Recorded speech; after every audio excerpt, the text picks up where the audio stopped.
Hi, I'm Mike, Kilo 3 Delta Oscar, and this is the first video I've recorded in this new shack. A little bit of an update. Last March we moved from Maryland to Florida, and we moved to a much smaller home. So we've added on a room now, finally, and this is my shack. So I'm going to start making more videos again now that I have the space. And the studio still isn't quite set up, so please bear with the audio differences and lighting issues and all that kind of stuff until I get all that stuff set back up. But most important part is the shack is back up, mostly 100%, almost 100%. But one of the things that really changed is when we moved to Florida, we moved into an HOA restricted area, where in Maryland I had a 50-foot tower, freedom to do whatever I wanted, and now I had to adjust to the HOA. So this video is about what I've done in the HOA restrictions. They're a little bit lax here. Like you'll see the flagpole antenna. They know what it is. There's not a question as they know what it is. But it doesn't affect anybody. It doesn't look ugly. It looks like a flagpole. As long as they don't see the wires for the wire antennas, they're fine with it. Unfortunately, I don't have a fence where I am, so everything has to be done at the house itself. But what I wanted to do is show you what I've done to get mostly back to where I was with the same radios that I had before. You see the shack looks very similar. It's much smaller. I'm going to do a video on the shack coming up, so we'll get into detail like what's changed and how it looks. It's laid out differently a little bit, a lot less space than what I had before, so lots of things have changed. We'll go through some of that stuff later. But in this video, I wanted to talk about what the HOA, or what restrictions I have. First of all, which HOA, you know what that is. You can't put up antennas except for TV antennas, and how I got around it. So, using the space in the attic and using the flagpole antenna as a stealth antenna and some one wire antenna out right now currently outside. So, but you'll get to see what that is. And I just want to kind of give you an idea of what you can do in an HOA restricted. So let's jump right into the video.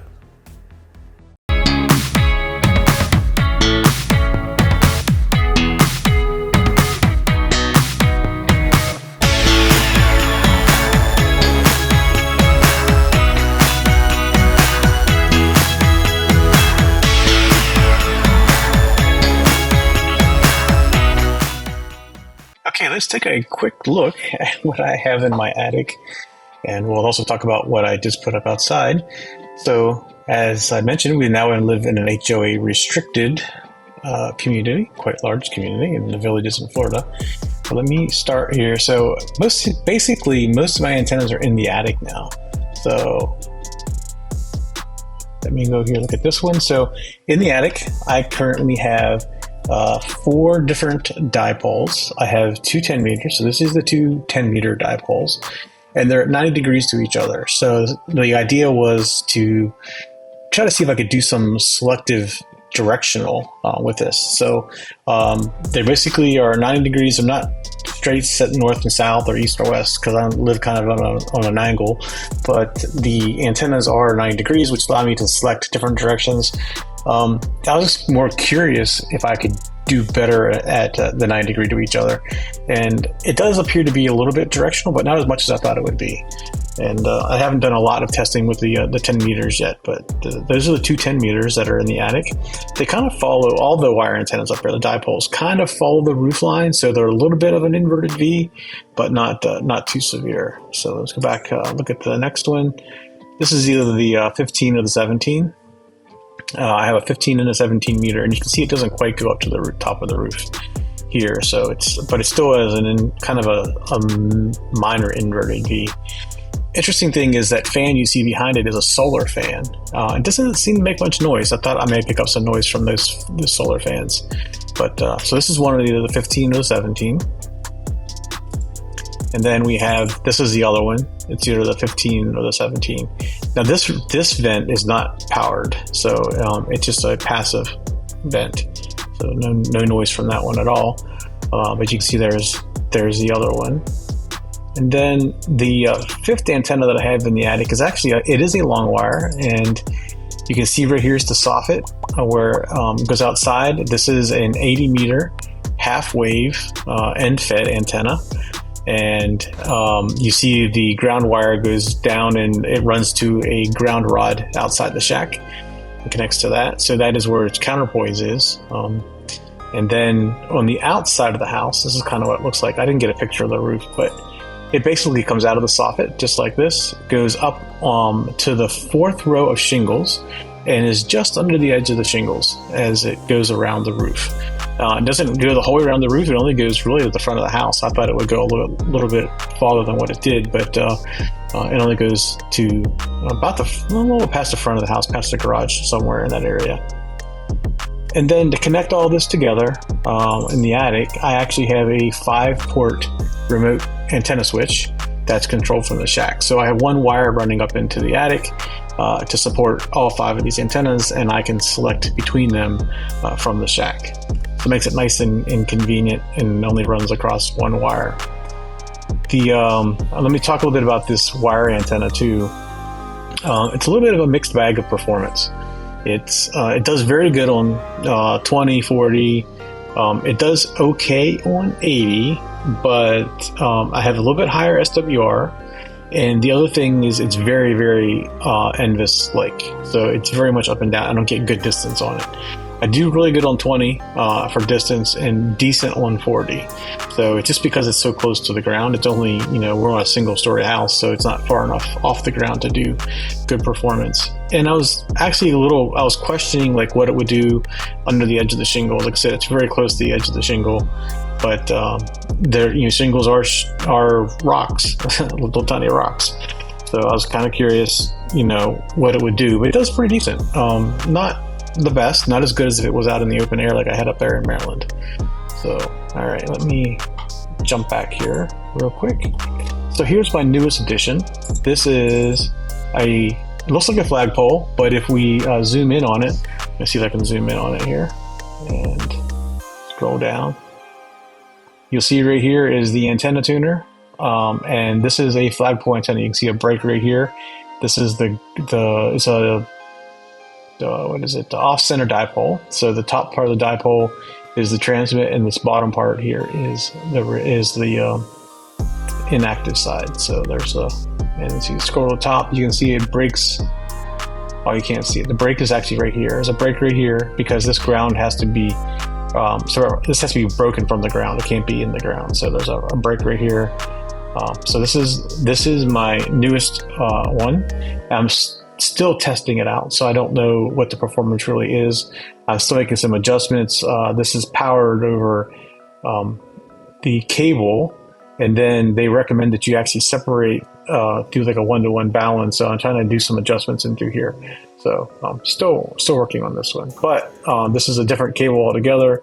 Comes into the shack, and actually have a physical switch in the shack to get to that one. All right, so I have a lot of UHF, VHF type stuff up there in the attic too. In my old location in Maryland, I actually had a tower, 50-foot tower, and I had a ton of antennas on it because I have a ton of radios in the shack. And rather than change out cables all the time, I put up dedicated antennas. I gave most of them away when I got here because they do not fit in this space. Okay, this is a Q. Let me go back over here to this other one. So this is one I took off the tower, but it's short enough to fit. But a lot of them were too tall to fit in the attic, so I gave a lot of them away. So rather than buy a whole bunch of new antennas, I just reused a bunch of old stuff that's up here. So you can see this is a 2 meter, 70 centimeter combined. These are all the comments, I believe. If you look at the post, I'm going to link in the comments to my website. It lists out all the different antennas and what they connect to. But you can see here's one that we just mounted onto a joist. This is actually connected to this a scanner. It was one that I had from Maryland, and I have a scanner in the shack, so I just ran this down to the scanner. Do not transmit on this at all. Let's see, what else do we got here? Here you can see this is a ground plane antenna, so you can see the ground planes right here. I had a bunch of these from my old comms trailer that were left over, so rather than throw them away or anything, I just used them in the attic. And I still have a couple extra of these antennas. I think 2 of them sitting in the garage that have no ground planes on them. But they mounted this to the joist, and you can see it's just a ground plane antenna up in the attic. I have like 2 or 3 of those up there, I believe. And here's another 2 meter, 70 centimeter. It came off the tower in Maryland, so there's another one of those. Let me keep going. Here's another ground plane. You see the ground plane mounted on the joist right there. Up here you can also see the HF antenna that's mounted up there too. And let's see, what else do we got up here? Another ground plane.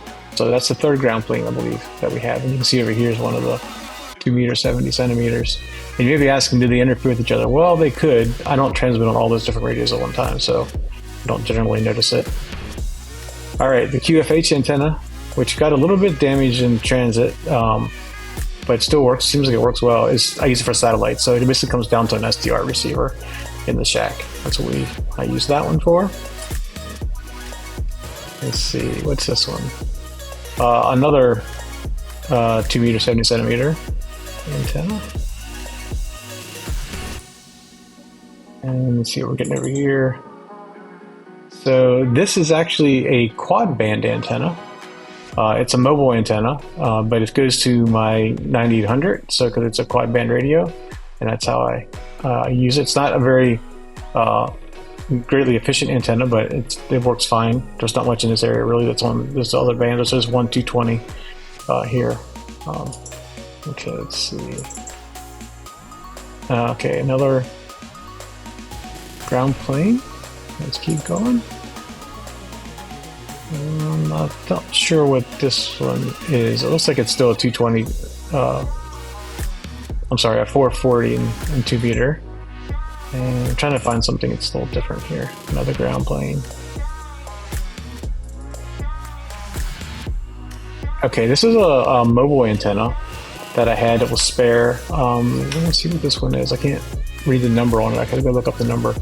All the blue tape gives you the number, and it's all documented, and all the cables are labeled and everything too up in here. We'll get to that in a little bit. I'm not quite sure this one is. This looks like another quad band. It could be a GMRS though. I have a GMRS up here too. Let's keep going. All right, now we're getting a little different area. So this is out over the lanai, and okay, here's a ground plane. Let's see over here. This is the 1.2 gigahertz antenna right here. And this again is out over our lanai. See, there's no insulation. And keep going. This is a 70 centimeter only antenna right here. So I have in the old place I had a J-pole and a 70 centimeter antenna split, and I'm going to use that same thing here as well. So that's what's up. It's also above the lanai. You see, you can tell you're above the lanai because there's no insulation. Let's see. I'll keep going. All right, so these are some older mobile antennas that I actually had on my old truck. All I did was buy a magnet mount, and we got some sheet metal and stuck it on the sheet metal in the lanai. This is the hole going over to our new room that we added on, so all these cables are going over this direction. And let's see what we got over here. Another one. So I had 2 of these antennas. My truck had 2 of these. I think they're diamond. They were on motor mounts, so I could put them down when I pulled in the garage. But when I reused them, I had them. I just bought 2 mag mounts and stuck them up there, and they work great. And the radio I use probably the most here in the village is one of those 2 antennas. I'm not sure which one's which. And this is another mag mount. I don't know what this one's for though. I have to look at the number to see. But you can see it's all on sheet metal. And let's see what we got over here. Okay, so that's the switch, the switch for the antenna switch. So all the HF antennas run into this switch right here. Keep going. This looks like it's just one of the typical mag mount you buy from like Amazon. So I had like 2 extras of those, and I have 3 different jacks in my shack, which you'll see in the next video, that I can use to like plug in a radio to test it, or if I want to just put some kind of load on a radio or whatever, or even pull off the air into the spectrum analyzer. So I can use a couple of different ones of these. So you'll see those in here. All right, so this is how we get things into the shack.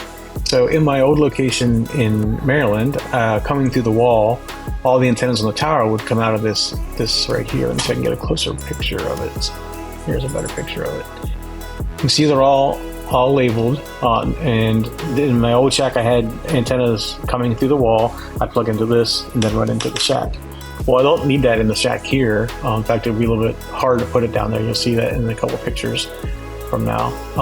So we put it in the attic, and all the cables that go into the shack, which are coming out the back, are all labeled as well, using the labels you could print on a laser printer and wrap around the cable. And so you see up here, actually 7's actually open now, and so is 11. 7 we unhooked it. It looks like it's hooked up right there, but we did unhook it, so 7's empty at the moment. But that's what it looks like in the attic. And so we just mounted that extra panel that I had up there to make it a little bit easier. And then here's what it looks like in the shack itself. So let me go to the next one, actually. Make it a little bit easier. Behind this wall is where all those cables come down. There's two 2-inch PVC pipes that bring all those cables down into this location right here. This now has cables coming out of it. Since I've taken this picture, I've obviously hooked it all up and it's all working now. But that's how we dealt with it. And then on the other side of this panel is a hole going to the outside, and then that goes into the PC pipe, runs under the ground, and goes out to the flagpole antenna. So the other thing I want to talk about is I have other things up here other than just voice and digital. So I'll give you an example. This is Arden. So I have 2 Arden nodes in the attic as well. One on 2 gigahertz or 2.4 gigahertz, and one on 5 gigahertz. So I have 2 nodes in the attic. I also have a couple nodes down in the shack, but this connects to them, and I'm also running services for Arden in the shack, which is available to anybody. If you want to play with Arden but you don't have anything in your area, you can let me know and I can hook you up. It'd be over the internet, so it wouldn't be reliable for an emergency, but at least you could play with Arden. So, but I put these 2 up in the attic. I have a couple of neighbors that are ham radio operators, but also allows me to experiment some without being in the shack. I can go out and see how far I can get and things like that. So anyways, they're in the attic. So I have 2 of those up in the attic.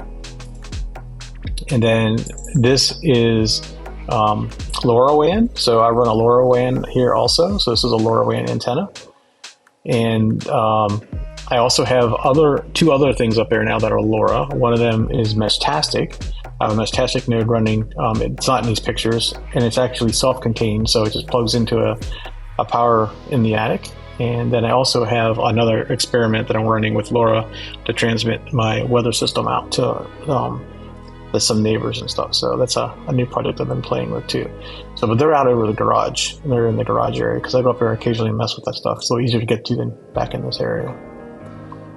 So that's it. Let me go to the website real quick, and we're going to show you the website, and I'll give you a little list of what antennas and what they connect to. Give me 1 second to get over there.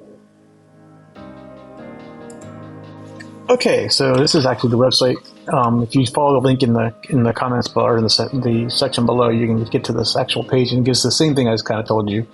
But what I wanted to show you in here was the list of the antennas that are in the attic. So you can see right here, it's in the dual band ground plane goes to the D710, one of the long dual bands that it goes to the FTM400. One of the other long dual band goes to the ID5100. Then there's GMRS. There's dual band ground plane goes to 7900. The quad band goes to the 8900. There I have an NA10 578 for DMR, which there is none of here in the villages yet. So that one's up there. Then I have a QFH, which goes to software defined radio. There's an ADSB up there. I didn't see that in the pictures. It's a homemade one. And then there's the LoRaWAN. There's the 1.2 gigahertz, which goes to my 9700. And the other side of the 9700 goes to one of those tall mag mounts. That came from my truck. So that's kind of split. Then there's the spares, the spare 1, spare 2, and spare 3, which are 3 open jacks in my shack. I just use 2 of those ground planes and a regular, mag mount that you get from like Amazon.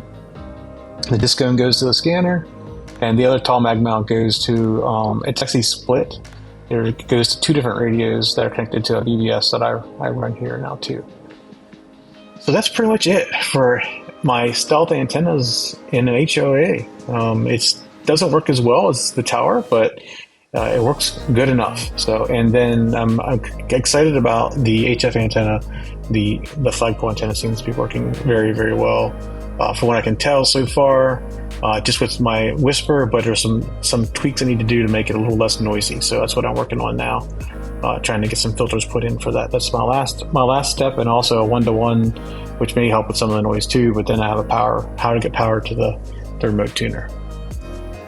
All right, thank you for watching the video. Hope that was interesting, as we have our restrictions here now I have to live with.